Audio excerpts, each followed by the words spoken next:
Hello friends, welcome to my mini kitchen. আজ আমি আপনাদেরকে বাড়িতেই রসগোল্লা বানিয়ে দেখাবো।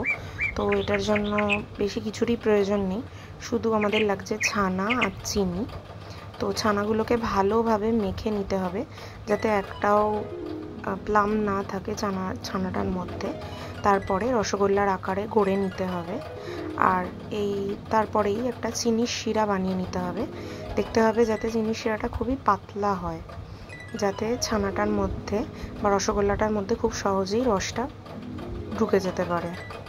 তো প্রথমেই আমি তার জন্য চিনিটাকে নিয়ে নিলাম আর 1.5 বাটি মতন জল ইউজ করে নিলাম এখানে। এবার চিনিগুলোকে ভালোভাবে গলতে দেবো, ভালোভাবে গলে চিনির শিরাটা তৈরি করে নেব।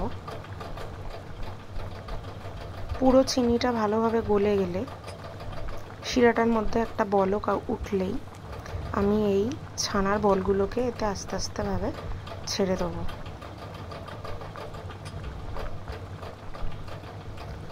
এরপরে চামচের সাহায্যে আমি জলটার মধ্যে চিনির শিরাটার মধ্যে একটু একটু হালকা হালকাভাবে নাড়িয়ে দিচ্ছিলাম, কিন্তু কোনোভাবেই রসগোল্লাগুলোর মধ্যে কিন্তু টাচ করা যাবে না, তাহলে কিন্তু রসগোল্লার আকৃতি বিকৃত হতে পারে।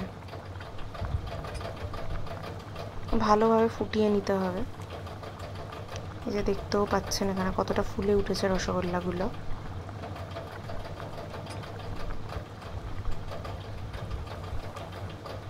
ওপর থেকে যে সাদা সাদা ফেনাগুলো উঠবে, চিনির ফেনা যেগুলো, সেগুলোকে প্রথম কয়েকবার ফেলে দিতে হবে, তাহলে এই রসটা কিন্তু চিনির শিরাটা কিন্তু পুরোপুরি ক্লিন হয়ে যাবে।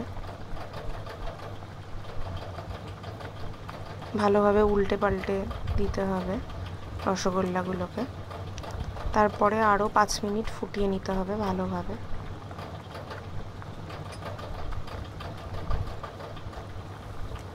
এই যে আমার রসগোল্লাগুলো কিন্তু পুরোপুরি কমপ্লিট। এবার আমি একটা পাত্রের মধ্যে তুলে নিচ্ছি রসগোল্লাগুলোকে। খুবই ফ্লাফি হয়েছিল, একদম দোকানের মতো টেস্টি হয়েছিল। বাড়িতে অতি অবশ্যই একবার ট্রাই করে দেখবেন, কমেন্টে জানাবেন কেমন লাগলো। Thanks for watching.